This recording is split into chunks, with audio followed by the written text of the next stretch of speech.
মধু যেটা এটা আপনার শরীরে খুবই তো এই মধু মৌমাছি সম্পর্কে আল্লাহ এটা সূরা নাযিল করেছেন। এটা অর্থ না যে খালি মৌমাছি সম্পর্কে আলোচনা করছেন, এখানেও বিভিন্ন ধরনের অ্যানিমাল এবং বিভিন্ন ধরনের সৃষ্টি সম্পর্কে আল্লাহ আলোচনা করছেন এই সূরার মাঝে। কিন্তু এক জায়গাতে মৌমাছি সম্পর্কে আল্লাহ আলোচনা করছেন, এটা এই সূরার নাম রাখা হয়েছে নাহাল। তো আল্লাহ রাব্বুল আলামিন এই সূরার মাঝে বিশেষ করে আল্লাহর সৃষ্টি সম্পর্কে আলোচনা করছেন এবং আল্লাহর বিভিন্ন সৃষ্টি থেকে আমরা কিলা বেনিফিটেড, যেমন আমরা প্রাণীও হল থাকি।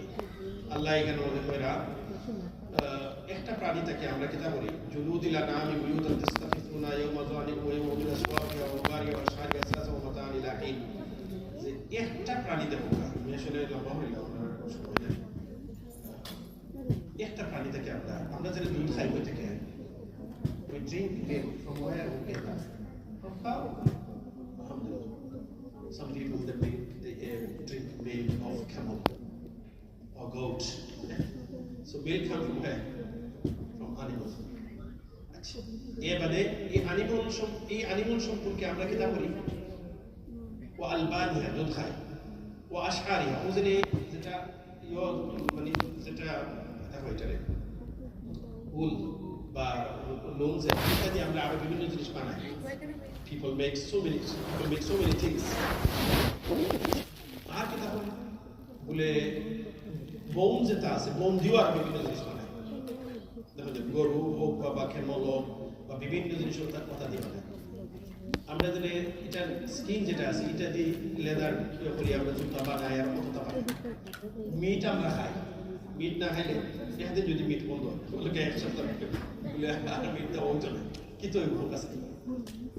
আল্লাহ চিন্তা হতো আল্লাহ জেনে এক কিছু প্রাণী রাখছেন আমরা এটা তো আরো বড় নিয়ে আমার আপনি দেখো গরু হোক বেড়ি হোক বা বকরি হোক বা আরো বিভিন্ন চিকেন হোক, এই সমস্ত জিনিসে আল্লাহ জানে আমরা কত লাখান উপকার দিলাম। এত উপকার এটা এতদিন চিন্তা করছিলাম, একটু চিন্তা করো যদি এটা না থাকতো দলকে মিটার চিকেন যদি এখন স্টপ হয়ে যায় আমরা যে এক্সট্রা আমরা বাচ্চা তারা তো মাছ খাইতো না জীবনে বাড়িয়ে লেতে খাইতে তাহলে খালি ব্রেড আর দুধ অবস্থা খারাপ হয়ে যাবে।